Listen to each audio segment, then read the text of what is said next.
Alright, so in this video I'm going to show you how to replace your wheel stud on your Toyota Prius Generation 2, just in case if somebody over torqued your bolts and the stud broke.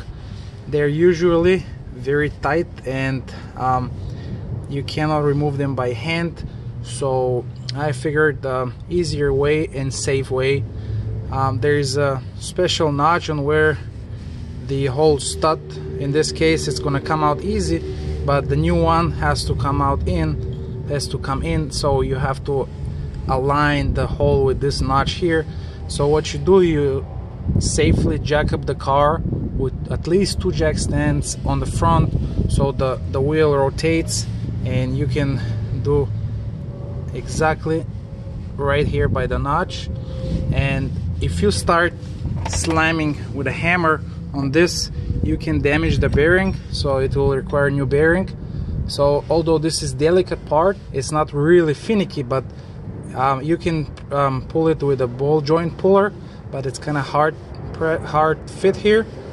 So what I do is actually heat it up a little bit. So this is a regular torch. You heat it up for about 20 or 30 seconds. That's not too much heat because the bearing is deep inside and it's not gonna affect it. So in about 20 seconds I have already did it, so the stud is almost out, but it was really easy.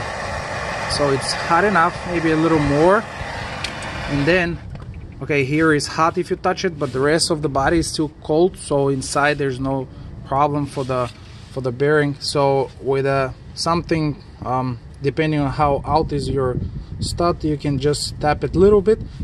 I will do with the sharp edge of the hammer,